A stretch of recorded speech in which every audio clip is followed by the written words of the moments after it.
በቃ ለማውራት ስትሞክር እንባ ነው የሚቀድማት። የኔ እናት እንደው ምን ሆነ ይሆን? ይመስለኛል ጥሩ ህይወት ያሳለፈች አይመስለኝም። ለዛ ነው ካለ እድሜዋ በሳል የሆነችው። እንደው ናታን ሁሉ ጊዜ እነግርሃለሁ እያልኩኝ እስቲ እንደው ስለ አስተዳደጓ ስላሳለፈችው ህይወት ስለ ቤተሰቦቿ እንደው እስቲ አዘናግተህ ቀስ ብለህ ጠይቃት። አትመልስም እኮ ብዙ ጊዜ ሞክሬያለሁ። ወዲያው ነው የምታስቀይሰው። ደግሞ አምሮባችኋል። አምሮብናል። አሁን ቢሆን አልተሳካልሽም፣ ወደፊትም ቢሆን አይሳካልሽም። ኪኒን ኤቢ አንዳንዴ ፋራንሽ ልበል።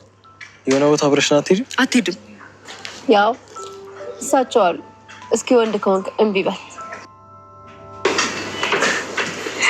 ለማንኛውም ይመቻችሁ። በቃ እኔ መሄዴ ነው።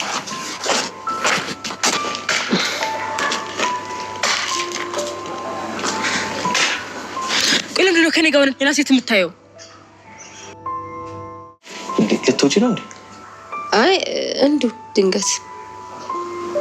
አዎ እከተልሻለሁ። በምትሄጂበት ቦታ ሁሉ እመጣለሁ። እንዴ ለምን ትፈልገኛል? ጥሩ ልጅ ስለሆንሽ ነው። እኔ ጥሩ ልጅ ነኝ ናታ? አዎ። እባክህ ተሳስተህ እንዳይ። አልተሳሳትኩም። አንቺ በጣም ምርጥ ልጅ ነሽ። እሺ በቃ አሁን ሄደትዬ ደግሞ ብታይ ሌላ ነገር ነው የሚመስላት። ትቆጣለች። አልሄድም። አሁን እንዲህ ስታወራ እኮ ልብ ያለ ትመስላለህ። ከምር ግን ቆንጆ ነሽ እኮ። እንዴ ምንድን ነው ቁንጅና ደጋገምክብኝ? ሁለት ጊዜ ሰላምታ አንዱ ለነገር ነው ይባላል። ግን አፍቅረሽ አታውቂም? ኧረ አውቃለሁ። ከምርሽ ነው?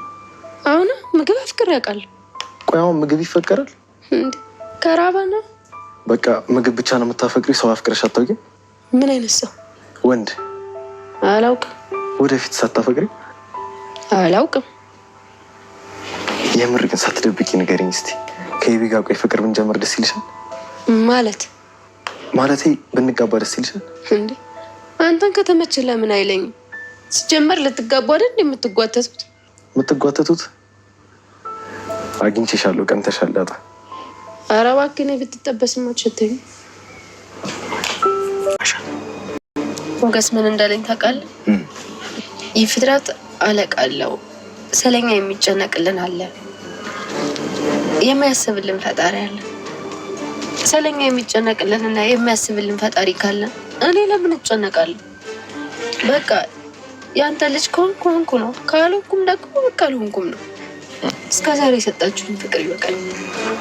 ህይወት ነው አይደለም እንደዚህ ያበስልሽ? አዎ። እስኪ ሆስፒታል ከመሄዳችን በፊት ሄደውም ነበር። ያው ጃኬቱን ብቻ ሰጠኝ። እሱ በዝናብ እየቀጠቀጠው ሄደ። እኔን አልብሶኝ ሄደ። እና የታደርሽ? ጃኬቱን ለብሼ ስሄድ የሆነ ጥበቃ በረንዳ ላይ ቆሞ ጠራኝ። እሺ ዛሬ ዳጣ የደስታዋ ቀን ነው። ምንድን ነው ካላችሁ ደግሞ እንግዲህ ዲኤንኤ ውጤቷን ተመርምራ የአባትና የልጅነታቸውን ያረጋገጡበት እለት ነው። ውድ ቤተሰቦቻችን እንግዲህ ጋሽ ደረጀና ዳጣ ምንም ጥርጥር የለውም አባትና ልጅ ናቸው። ዳጣ ደግሞ ከጋሽ ደረጀ ጋር እንግዲህ ውሃ እንዳያቸዋት ዳጣ የለችም አልመጣችም ያለችበት ምክንያት ዳጣ ሂዳ ነው። የት ነው ሄደችው መሰላችሁ? እነ ሞገስ ጋር በጣም ደስ ስላላት ደስታዋን ለማካፈል እዚህ ቤት ውስጥ መታ ደስ ብሎኛል ብላ የምታካፍለው ማንም ሰው የላትም። ምክንያቱም ሚስጥሯን የሚያውቀው ማንም ሰው ስለሌለ የሚያውቀው ማነው? ሞገስና እነ ዱላ እዛ ያሉት ሰዎች ናቸው። ስለዚህ ለሞገስ ደግሞ ትናንትና እንዳያችሁት በጣም ተጨንቃ ስለነበረ እግዚአብሔር ከኛ በላይ የሚያስብልን አምላክ ነው። ስለዚህ አትጨነቂ፣ አስቢ ግን አትጨነቂ። ከሆነ መልካም ነው፣ ካልሆነም ደግሞ ችግር የለውም። ነገ ደግሞ የተሻለ ህይወት እግዚአብሔር አስቦልሽ ሊሆን ይችላል። ቢሆን አባትሽ ቢሆን በጣም ጥሩ ነው፣ ደስ የሚል ነገር ነው። ካልሆነ ደግሞ ለምን አልሆነም ብለሽ ሌላ ሀሳብ ውስጥ አትግቢ። ስለዚህ አብሽሪ፣ ሁሉንም ነገር በጸጋ ለመቀበል ቢሆንም ባይሆንም ተዘጋጅ ብሏት ነበር ሞገስ። እንግዲህ ሞገስ በጸሎት አስበኝ፣ ነገ ደስታዬን ደስ ካለኝ እኔ እጋብዝሃለሁ ብለው ቃል ገብታለት ነበረና ቀጥታ ወደዛ ነው ሄደችው። ምክንያቱም እዚህ ቤት ውስጥ መጣ ዛሬ በጣም ደስ ብሎኛል ብትል ማለት ምን አግኝተሽ ነው ምን ተገኝቶ ነው ምናምን ብለው ሌላ አጀንዳ ስለሚከፈት፣ ስለዚህ እሱን ፍራቻ ዳጣ ወደ እነ ሞገስ ጋር ስለሄደች ነው እንጂ ያልመጣችው ከጋሽ ደረጀ ጋር ልጁ ሳትሆን ቀርታ አይደለም። ጋሽ ደረጀ ጋር ሄደው ውጤታቸውን ካወቁ በኋላ ደስታቸውን በጣም ታጣጣሙ በኋላ እንግዲህ ጋሽ ደረጀ ደረጀም በጣም ደስ ብሎታል። እሷም ደግሞ ከብዙ ስቃይና መከራ በኋላ ዛሬ ደስ በሚል ሁኔታ አባቷን 100% አባቷ መሆኑን አረጋግጣለች ማለት ነው ቤተሰቦች። በዛ ላይ ሲቀጥል ደግሞ እናቷ በህይወት መኖሯን አውቃለች። ስለዚህ እናቷ ማናት የሚለውን ነው ደግሞ እንግዲህ ያፈላለገች የምትገኘው። ያው እናቷም ይዘገያል እንጂ ሰላም ናት እናቷ። ግን አሁን ላይ ትንሽ ከበድ ስለሚል ትዳራቸው ጋሽ ደረጀ እንዳለው እንግዲህ ለትዳሩ ለልጆቹ ጉዳይ በጣም ስላሳሰቡ እሱን ነገር ስቴፕ ባስቴፕ ነገሮችን ለማስተካከል እየሞከረ ይገኛል።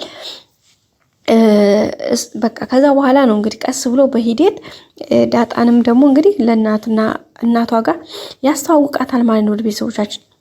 እናቷ ሌላ ስርፋ ሆና ቢሆን ጋሽ ደረጀም ይሄን ያክል አይቸግረውም ነበረ፣ ይዞ ሄዶም ከእናቷ ጋር ያገናኛት ነበር። ግን ሰላም ስለሆነች እናቷ የዳጣ እናት ከዚህ ቤት ውስጥ እናትሽና ልጅ ናችሁ ብሎ ማስተዋወቅ በጣም ከባድ ነው። አሁኑ ራሱ እያያችሁ ነው እንግዲህ ዳጣና ሰላም እናትና ልጅ መሆናቸው ምንም እንትን የለም። ሰላም እንግዲህ የመጀመሪያ ዳጣ እዚህ ቤት የገባች ለታጋሽ ደረጀን ግፍትር አድርገው ሳሎን ስትገባ የዛን ሰዓት ነበር አይታ በቃ ልቧ ድንግጥ ያለው ደረጃ ላይ ሌቭል ላይ ሆና አይታ ነበረና በጣም ነው እንግዲህ ከዛን ጀምሮ ልቧ ይደነገጥላት። ከዛ በኋላ በቃ የሆነ ታቀርባታለች፣ ስለሷ ታስባለች። በቃ የሆነ ውስጧ ስሜቷ ስለሷ እንዲታስብ ያደርጋታል። ያው የእናትነት እንትን ስለሆነ ማለት ነው። እንግዲህ እኮ እናትና ልጅ መሆናቸው አይታወቁም። ግን ደግሞ ሰላም እንዳያችኋት ስለ ዳጣ ማወቅ ትፈልጋለች። የሚገርመው ደጋግማ ጠይቃት ነበረ። ግን ዳጣ ያው ምስጢር ስለሆነ ማውራትም ስለማትፈልግ ምክንያቱም እዚህ ጋር የሆነ ነገር አንድ ትንሽ ወሬ ካወጣች በጣም ከባድ ነው። እንግዲህ ጋሽ ደረጀ ለማንም እንዲያተዋሪ ብሏታል። እሷም ደግሞ ሌላ ጸብ እናንተ ስለሚመጣባት ምንም አታወራም ማለት ነው። ሲቀጥል እሷ የምታወራው እንግዲህ ያው ነብሩካ ያው ማለት ሉላ ጋር እንደዚህ እነ ሞገስ ጋር ስትገናኝ